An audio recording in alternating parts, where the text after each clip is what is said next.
And I'd like to introduce Shay Huff. Shay is a facilitator and a life coach, and she owns WEM Consulting. And she has been working with our seniors this year, trying to help them sort of sort through some things. She also gave a great presentation to our faculty at the beginning of the school year on how to facilitate conversations. And so today she's here to talk to us about transforming self-criticism, hopefully into more self-compassion.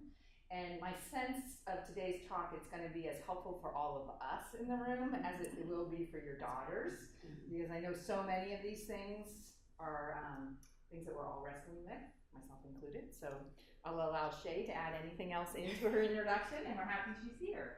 Thank you so much. Like Betsy said, my name is Shay Huff. I am a personal life coach. I work with women and girls specifically around personal growth and development. I've been working with the seniors here talking about things like agency, authenticity, and consent, and that's been a really wonderful experience. I'm really happy to be here today, and I'm glad that you're all here too. So on the topic of self-criticism and self-compassion, these are things that have kind of come up recently, I'd say maybe in the last 10 years or so, where psychologists are finding that the kinder we are to ourselves, the easier it is to move through life. Go figure.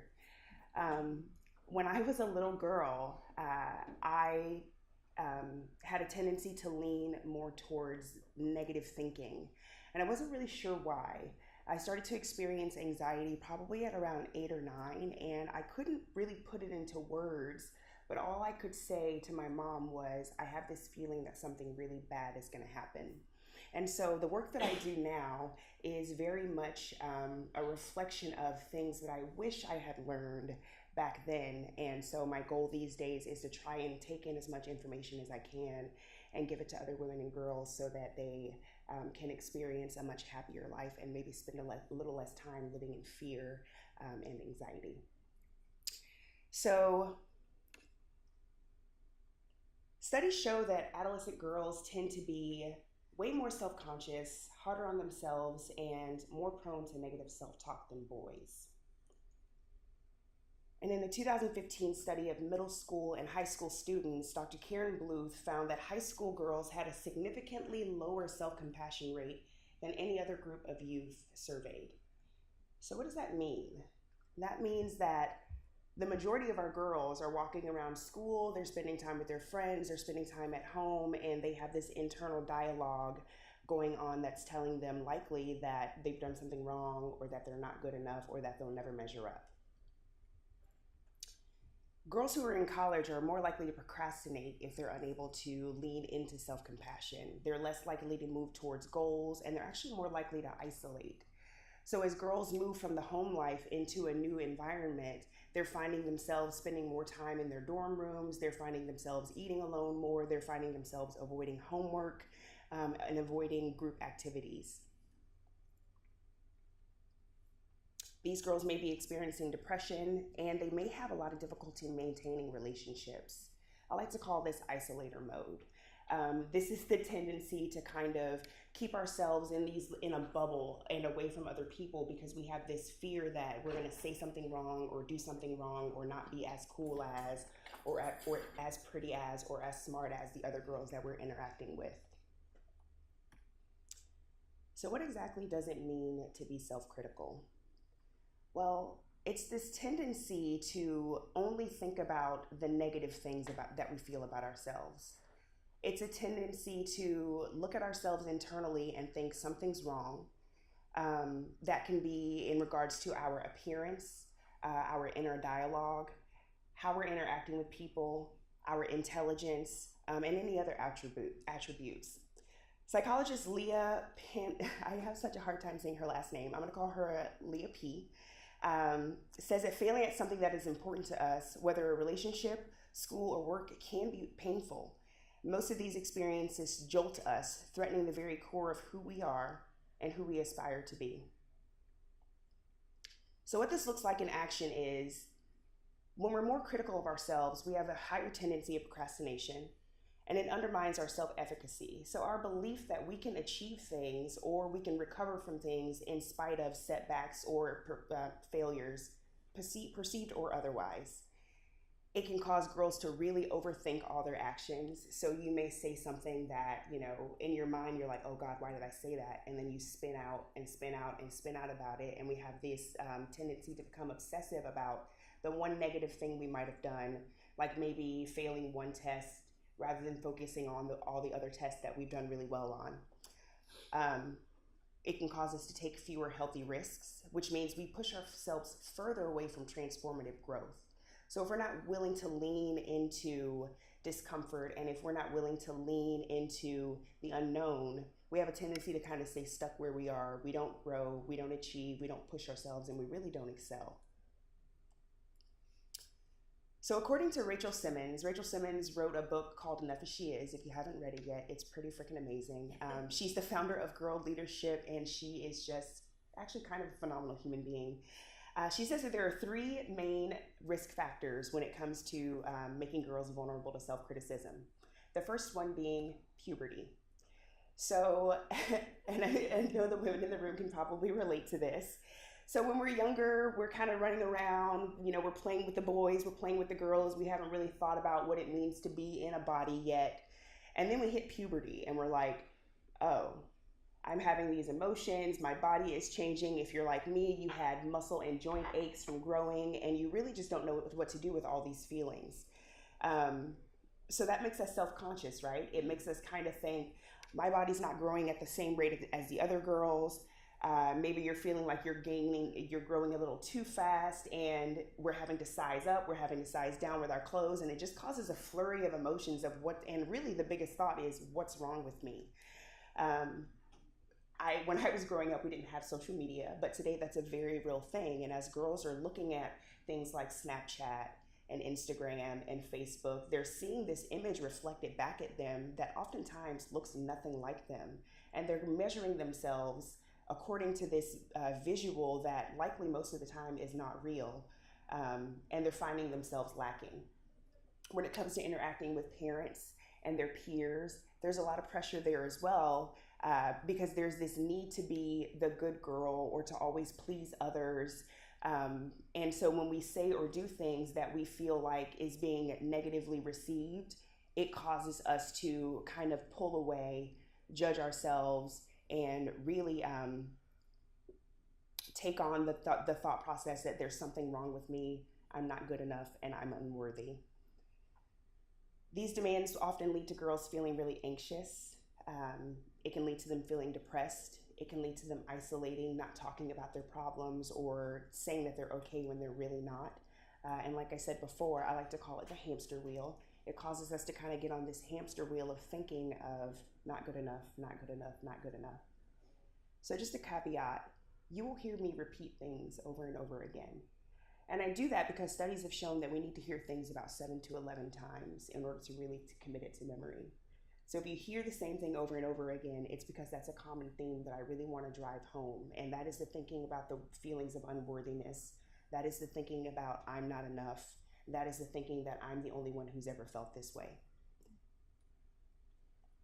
The next thing that really challenges girls when they're in their adolescent age is shame. Shame, I like to refer to as the silent suffering.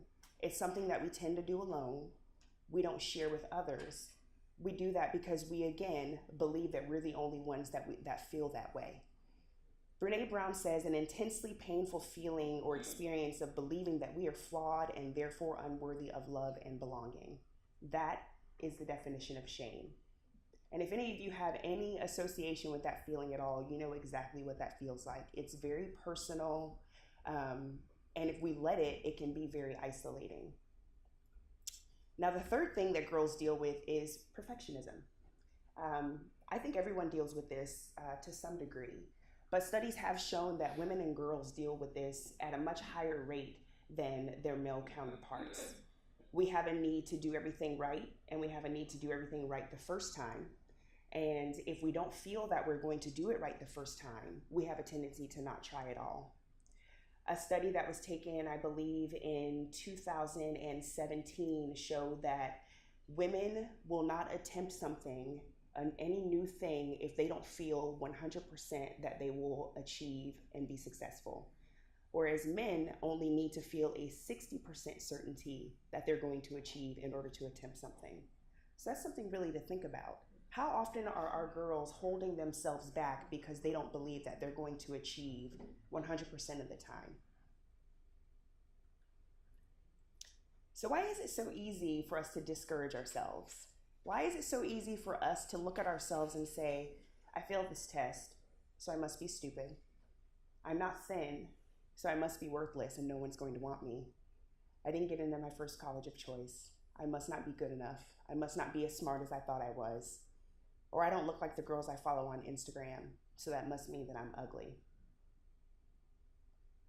And yet it's so easy for us to encourage others, right? We see our friends going through tough times, whether it be for some of us older people, whether it be divorce or job loss, or for some of our girls, whether that be not getting into their first school of choice or going through a breakup or failing an exam.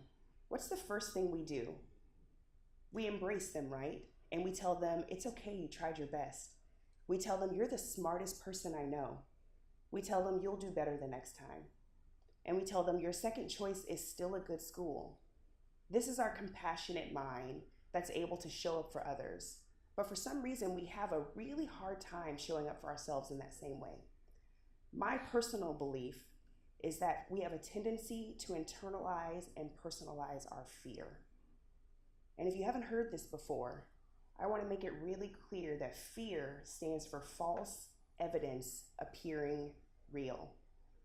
Our negative critic will tell us over and over and over again that that thing that we're fearing, that we're most afraid of, is the truth.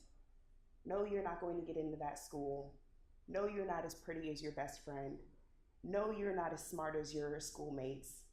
Over and over and over again. What that is our ego trying to keep us safe. We all know what it's like to experience pain, right? We can feel it in our chest. We feel it in our gut. We feel it in our head. We feel it in our bodies in the way that we tense our shoulders, clench our jaw. We have rapid breathing. Maybe we sweat a little bit. We don't want to eat. We can't sleep. Our body wears our fear. And it's much easier to hold on to that than it is to hold on to positivity and joy.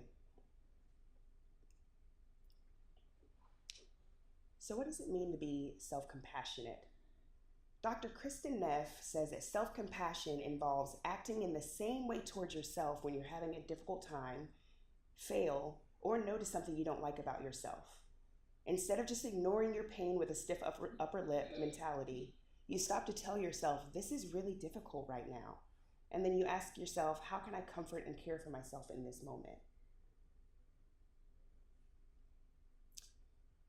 Now, if you can't be compassionate towards yourself, you're going to find it really difficult to be compassionate towards others, at least not in any authentic kind of way. It's easy to say filler words like, oh, you'll do fine, or oh, you're okay. But if we can't really internalize that compassion and really know for ourselves what it means to be kind and loving, to be able to say, I'm suffering right now. This is what suffering feels like, and that's okay.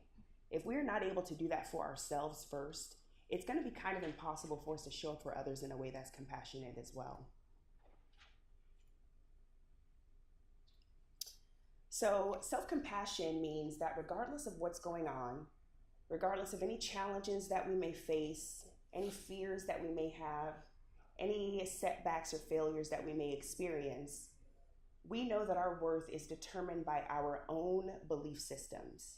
It's not determined by test scores, it's not determined by a scale, and it's not determined by how others perceive us. So it's really important that we start to encourage our girls and ourselves to start to practice self-compassion on a daily basis so that we are consistent and that when we get to a point in our lives that's difficult, we're able to bounce back a little more quickly.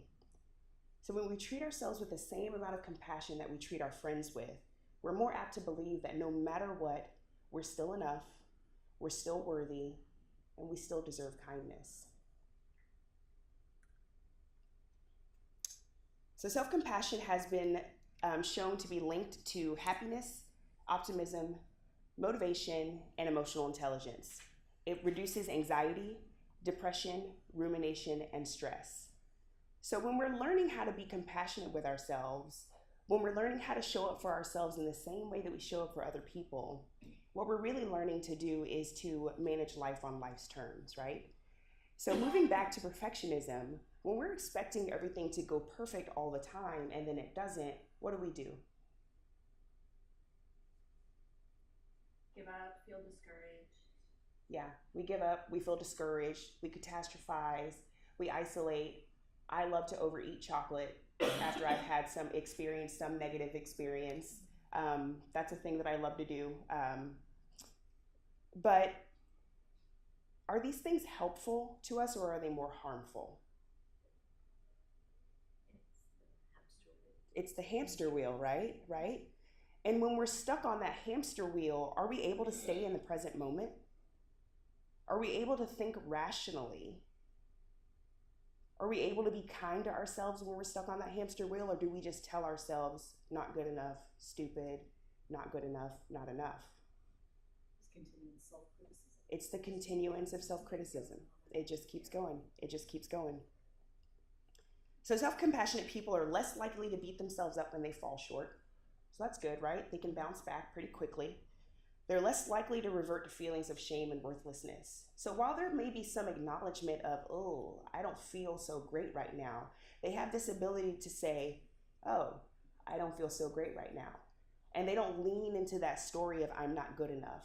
They can say, this happened, this is how I feel, and I am still worthy of love and acceptance. They procrastinate a little less. They're more apt to create a game plan for moving forward. They learn from their lessons, they establish new goals, and they keep moving forward. Self-compassionate people are more motivated and they're more resilient in the face of failure. So this means that rather than leaning into fear, rather than telling themselves, oh, I'll never do that again, they take a step back, they breathe, they acknowledge what's happening, and they know that inherently deep within themselves that this failure doesn't define them. They're more likely to be oriented towards personal growth, and they stand firm in their belief that their accomplishments are actually not defined, their worth is not defined by their accomplishments. So how does one practice self-compassion? Where do we even start? With ourselves. With ourselves. Yeah, exactly. To, I guess, make an example for our daughters. Yeah. So we absolutely have to start with self, right? It's this whole process of starting to become mindful. It's this whole process of starting to figure out what it means for me personally to acknowledge what I'm feeling in the moment, to stop, to take a breath, and to say, how do I move forward with kindness and compassion for myself? So what that means is being present, it means observing, and it means breathing. Rachel Simmons says, mindfulness requires paying attention to the breath and present moment. This helps to limit the rumination that plagues young adults. So being present, what does that mean? Someone once said that if you have a foot in the past and a foot in the future, it's actually impossible to remain in the present moment.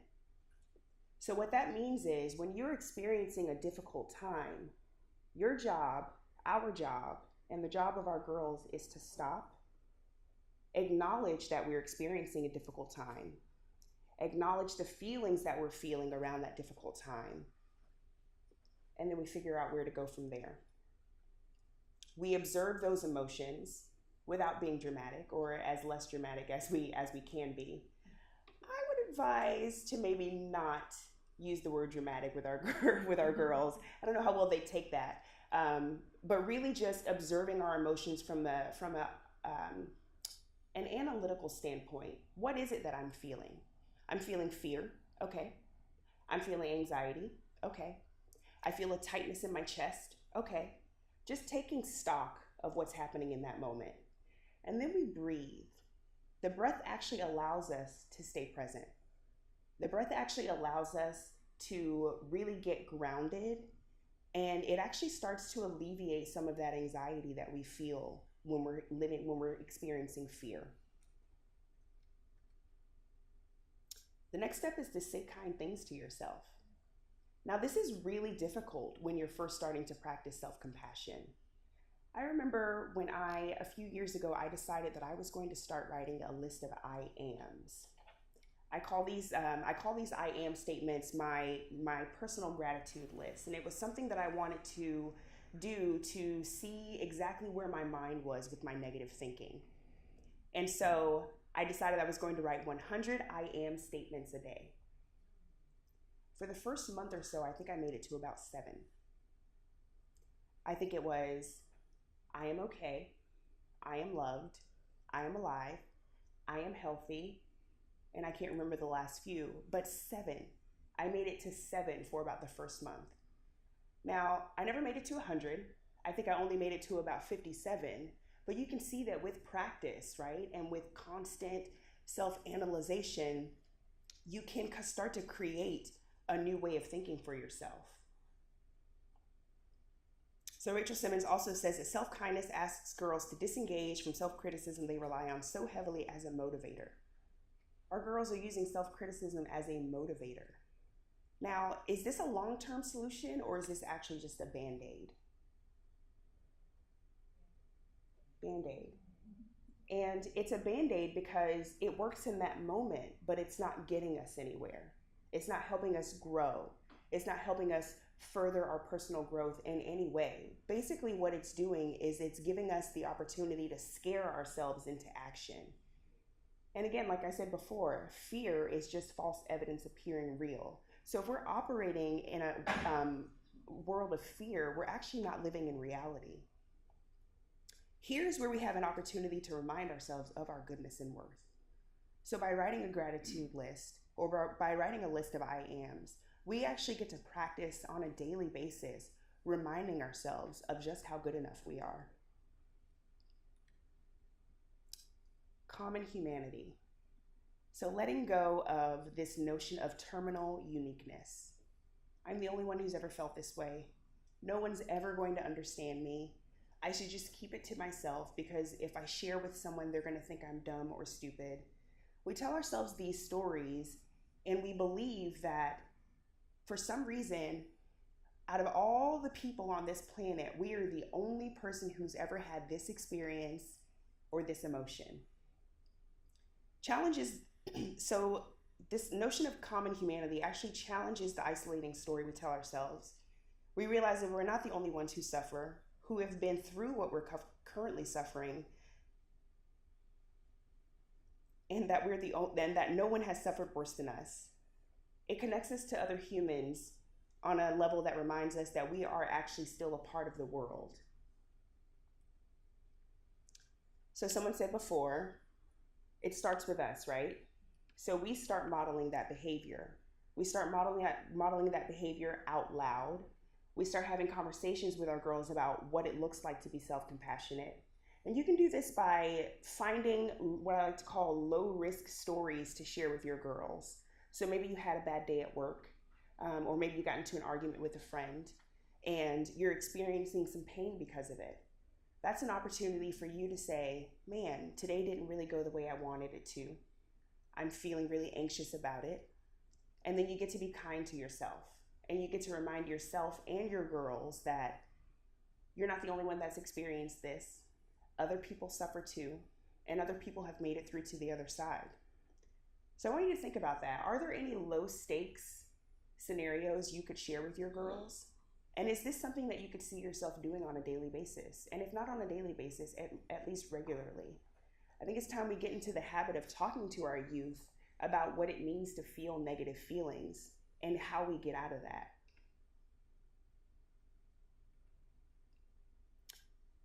So Rachel Simmons and Tara Moore talk a little bit about the notion of talking back to your negative critic. It's the idea that we separate it from ourselves and we realize that we are not the negative critic. The negative critic is just a part of who we are. And so by separating those two things, we get to take a little bit of our power back. Tara Moore, she's a wellness expert. She says that you are not a critical voice. You are the person with the critical voice. And it's imperative that we understand that our critical voice is a part of us and not who we are as a person. So when your girls are going through hard times, there's a few questions you can ask them. You can ask them to think about three things. Number one, is this story true? Is what I'm telling myself, is what I'm allowing myself to believe actually the truth? Is it kind? Am I being too harsh or judgmental towards myself? And is it helpful? Does it get me closer to my goal, or does it keep me stagnant or push me further away? You can have them write it out. That's always super helpful. Journaling has been a huge help for me in my life. It gives me the opportunity to take away the power that I sometimes give to my negative critic. Putting it down on paper and seeing it in my own handwriting helps me to realize sometimes just how judgmental I'm being of myself and overly critical. So some of the things you can have them write about is, how am I lost in this story? Where am I lost in this story? Am I lost in this story? What pain am I experiencing? And can I analyze this pain without being overly dramatic? Am I validating the difficulty of the situation and my feelings? Am I allowing myself to think, wow, this is really difficult? Wow, I am experiencing a lot of fear. I am experiencing a lot of anxiety. I had a workshop a few years ago, and one of the girls there said something that was so powerful to me that it's stuck with me ever since. I remember she was 19 years old, and we were talking about fear and emotion. And she said, just very cavalierly, it was just like, it just came out of her. She said, well, my parents always raised me to respect my feelings. And I was blown away by that. I grew up in an environment where I was taught that my feelings didn't matter, and that if I was feeling negative or pain or fear, that I needed to just bottle it up. The notion that I get to respect the feelings that I'm feeling, that was mind-blowing to me. Next question would be, am I feeling isolated by this situation? Am I telling myself that I'm the only one? Am I living in that terminal uniqueness that keeps me away from seeing this experience in its true form? Am I judging myself in this moment? How am I judging myself? What words am I using to judge myself with? And how can I be kind to myself? What can I say to myself in this moment to bring me back into a space that feels a little bit more peaceful and a little bit more joy? Rachel Simmons says, self-compassion doesn't make bad feelings disappear, but it does diminish them. And I agree wholeheartedly. Our negative critic is something that is always with us. It's been with us since the dawn of time. Previously, it was used to kind of help keep us safe, right? But these days, we're not running from woolly mammoths, right? We're not trying to escape dinosaurs. Really, we're just trying to make our way through life in the best way possible. So this is something that's probably never going to go away. But with a little bit of work, sometimes a lot of work, we can find ourselves in a position where we can acknowledge what we're feeling, when we're feeling it, how and why we're feeling it, and we can take active steps to get ourselves out of those negative feelings and back into motion and back on track. So self-compassion has a tendency to be calming. It keeps us in the present moment.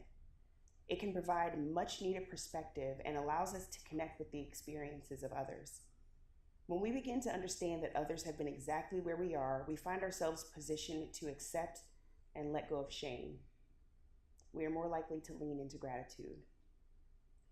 In 2016, I was really struggling with self-perception and self-esteem. I had a friend over for dinner, and we talked a little bit about what it was like to be a woman in this day and age. I got curious. I wanted to know what other women thought. And so I decided to have a dinner party. Now, I lived in a studio apartment at this time. It was about 500 square feet, and I somehow managed to invite 126 women to this dinner party. Clearly, that wasn't going to work. So I did some searching, and I actually got someone to donate a conference room for me to host this event. I got coffee, I got tea, and probably way too much food, but that's kind of how I roll. And I set up shop, and I waited to see how many women would show up. Now, only about 20 women showed up, but the fact that even one showed up really just blew my mind and melted my heart. What I wanted to know from these women was, what's it like to be you in 2016?